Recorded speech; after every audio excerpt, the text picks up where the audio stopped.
Near the western shore of the Dead Sea, in the lowest place on earth, the ground opens without warning. No crack in the surface, no sign, just pale desert rock one moment, and a black opening the next. 20 meters straight down, walls smooth, interior wide, dark to the bottom. Scientists call them sinkholes. They appear at a rate of 400 per year in this region, and they do not announce themselves. The ancient manuscript found in caves just a few kilometers from here already had a name for what this landscape contains, and the manuscript was removed from your Bible. That manuscript is 1 Enoch chapter 22, and it does not describe a vague spiritual realm or a poetic vision of divine justice. It describes a mountain in the west with 4 hollow chambers, deep and wide and smooth, where the souls of every human being who has ever lived are held in separate compartments, until a judgment they cannot initiate and from which they cannot escape. Not sleeping, not at peace. Held. The official reading says this is symbolic cosmology, a theological metaphor built from Babylonian mythology, not a real location. But the physical language in this passage refuses to behave like metaphor, and the closer you get to the terrain this text was buried in, the harder that clean explanation becomes to hold. By the time this is over, the metaphor reading is not going to be gone, but it is going to be much harder to defend. The Dead Sea is the lowest place on land on Earth, not dramatically low, impossibly low. The surface of the water sits 430 meters below sea level. The floor of the lake goes down another 300 meters from there. The total depth of this basin, the bottom of this geological wound in the earth, sits roughly 730 meters below where the ocean sits. The ground around it is fractured, salt dissolved, hollow underneath. Flash floods disappear into the surface. What was solid earth 5 years ago is now a cluster of open shafts dropping into a smooth interior silence. This is not a dramatic region, it is a dead one. The water in the lake is so saline that nothing lives in it. The air carries sulfur. The landscape feels like the edge of something. In 1948, in a series of caves cut into the cliffs along the northwest shore of this lake, a site called Qumran, researchers found fragments of 11 different Aramaic manuscripts of the Book of Enoch. 11 copies. The community living there had been studying it, preserving it, copying it. This was their literature. And their library sat on the edge of the lowest physical point on land, where the ground beneath them was already hollowing out. The Book of Enoch is not an obscure fringe text that surfaced recently. It is one of the oldest Jewish apocalyptic writings that has survived in any form, with the Book of the Watchers, the section that contains chapter 22, dated by scholars to the late 3rd or early 2nd century BCE. That puts it in circulation before the New Testament was written, before the Gospels, before the letters of Paul, and the early Christian communities knew it. More than knew it, some of them treated it as authoritative. The New Testament book of Jude does not merely reference one Enoch, it quotes it by name. Jude 1:14 says, Enoch, the 7th from Adam, prophesied, and then gives the prophecy directly. That quote is still in your Bible right now. Even after the Council of Laodicea in 363 CE voted to exclude one Enoch from the canon, the quote from it could not be removed because it had already been embedded in a canonical text. The book was voted out. The citation survived. That asymmetry tells you something. You do not excise a book that easily from a tradition and still leave its words in the canon by accident. Something about removing that quote was impossible. Everything else they removed. The words stayed. So, what did the book contain that made it uncomfortable? What was the part that did not fit? Get inside chapter 22. Enoch is taken by an angel to a mountain in the west. The text gives you exact properties. A large mountain, a hard rock, 4 places inside it. And then the interior description. Deep and wide and very smooth. Not merely large. The writer specifies the texture. How smooth is smooth? How smooth is that which rolls, and deep and dark to behold? These are haptic descriptions. This is someone trying to tell you what the inside of a place feels like. That is not typically how theological symbols work. Symbols communicate meaning. They do not usually describe surface texture. The angel traveling with Enoch is Raphael. He does not float in a generalized divine glow. He is stationed. He is at this location. And when Enoch asks what this place is for, Raphael gives a briefing. not a vision. A function report. These places, Raphael says, were created for this purpose, so that the souls of the dead might be gathered into them. All of them. All the souls of all the sons of men. Not some, all. And they will remain in these chambers until the day of judgment and their appointed time, which will be long, until the great judgment comes upon them. This is not the description of a gateway. It is a description of a holding facility with a stated capacity, a stated function, and a stated release condition. And the release condition is entirely out of the hands of whoever is inside. Now here is where the language stops being theology and starts sounding like a term of confinement. Chapter 22 specifies that the 4 hollow places serve different populations of the dead. The righteous have a chamber with a spring of fresh water and light. That is a physical environment. A spring of water inside a mountain chamber is not a symbol of righteousness. It is a geological feature. One chamber has a spring. Another has darkness and pain for sinners, whose crimes were not punished during life. A third holds those who petition, who cry out toward heaven. And the fourth is for those who are neither righteous nor punished, who will neither rise nor be addressed again. 4 chambers. 4 moral categories. 4 distinct interior environments. And none of the 4 have an exit that can be triggered from within.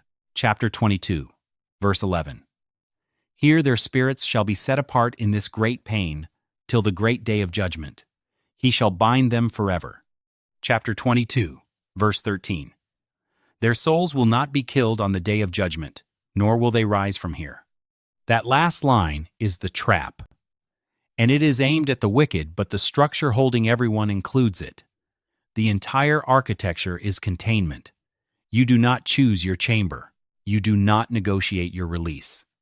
The place was built before you arrived, and it will outlast your petition. Here is where the mainstream explanation does its work. This passage, scholars say, reflects Second Temple Jewish cosmology, a shared theological worldview that included intermediate states between death and final judgment, found across multiple texts of the period, including 4 Ezra and 2 Baruch. The mountain in the west reflects a Babylonian mythological tradition about a cosmic mountain where the dead dwell. It is symbolism, drawing on inherited ancient imagery to make a theological argument about divine justice. The righteous and the wicked do not receive the same treatment after death. The intermediate state is morally differentiated. This is the doctrine. This is the framework. The mountain is not a real mountain. The chambers are not real chambers. That explanation is legitimate, and it accounts for the Babylonian parallel. It accounts for the theological argument. It holds together as a reading, until you sit with the physical details. Metaphors describing the separation of the righteous and wicked do not usually include the texture of the interior walls. Theological arguments about divine justice do not usually specify that one chamber contains a spring of fresh water at a specific location inside a numbered room. Cosmic symbolic visions do not usually feature a named angel stationed at a specific function, delivering a capacity report: all souls, all humans, gathered here. The Babylonian mythology parallel explains why a mountain in the west is the motif.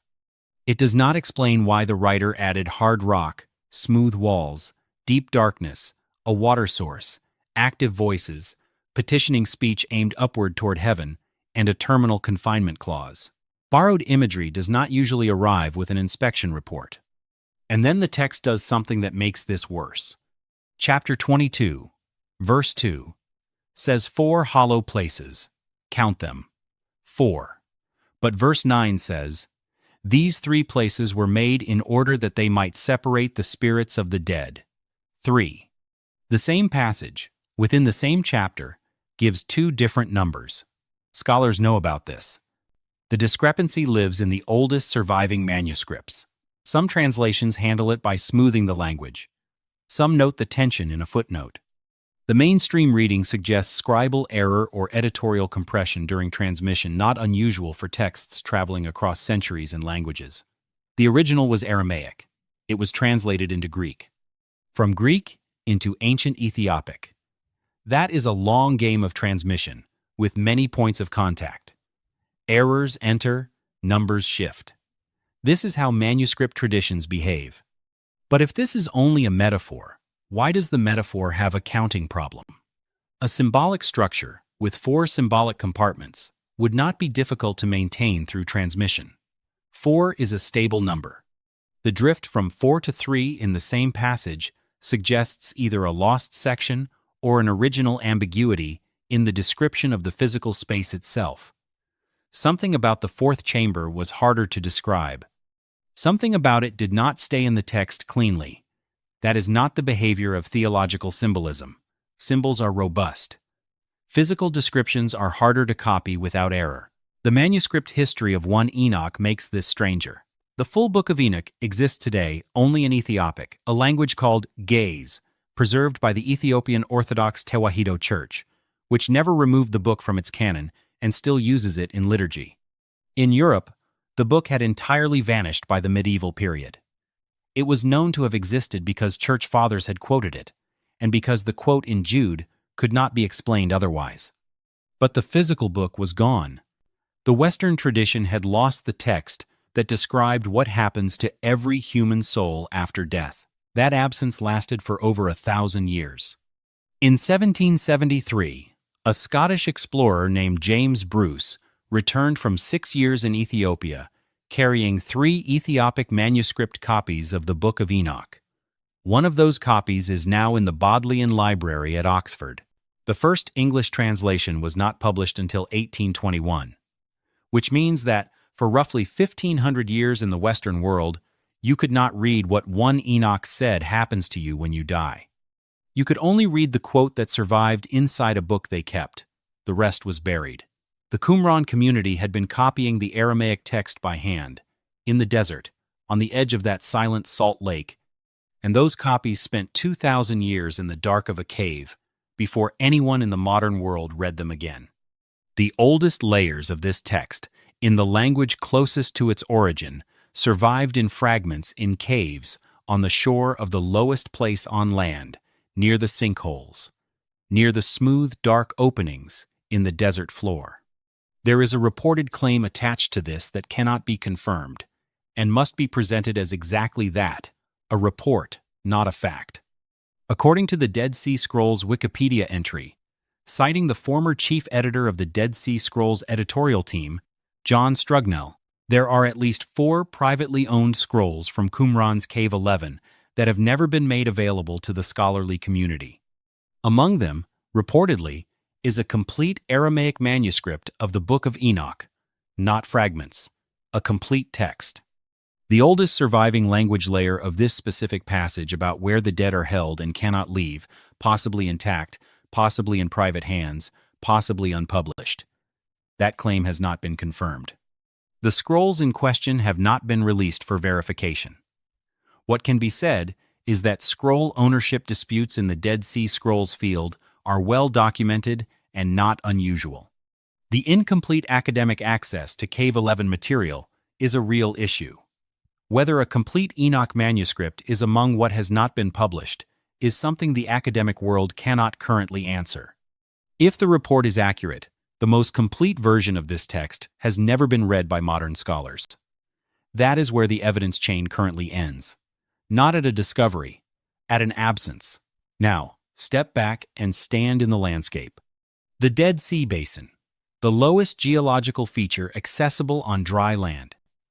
The ground around it is honeycombed underneath by dissolving salt layers, creating underground voids that open without warning from below. 400 of them appear every year. The sinkholes are not small. They reach 20 meters deep, 80 meters wide. The interior walls, formed by salt dissolution, are often smooth. The shafts drop straight down into darkness. There is no sound. The ground above them looks exactly like the ground around them until the surface collapses. The ancient text, describing the holding place for all human souls, was preserved in caves along this same shoreline. The text describes hollow chambers, inside hard rock, deep and wide and smooth and dark to behold. Those are the words in the manuscript. And this is the terrain that manuscript sat inside for 2,000 years.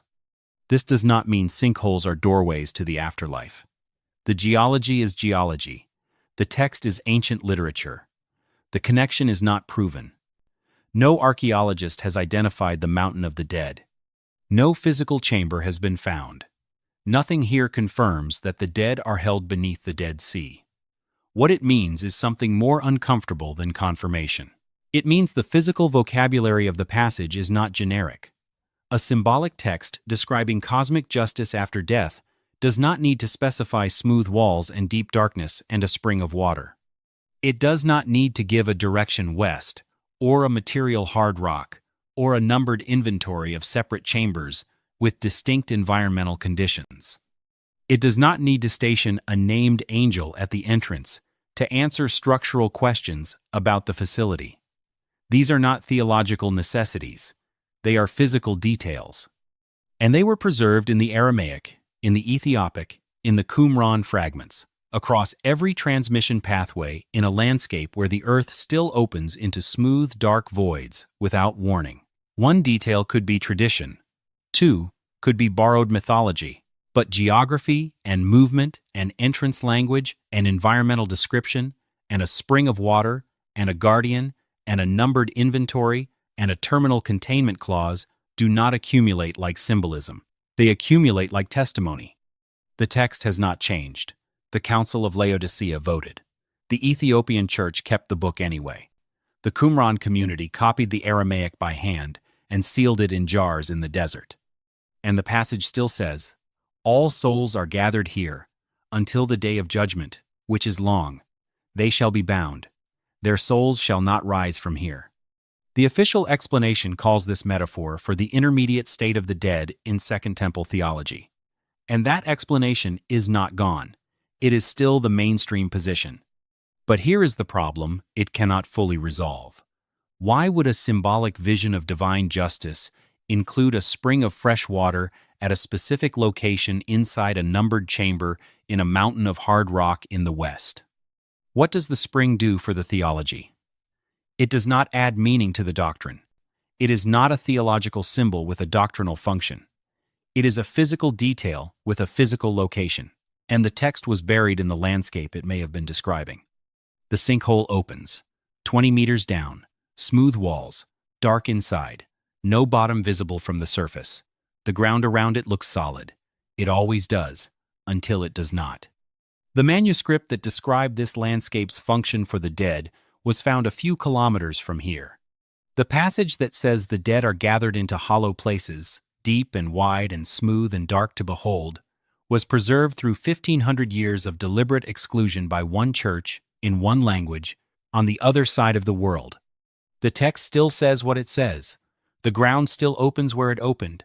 No one has found the mountain. No one has measured the chambers. Nothing can be proven. The passage has not moved.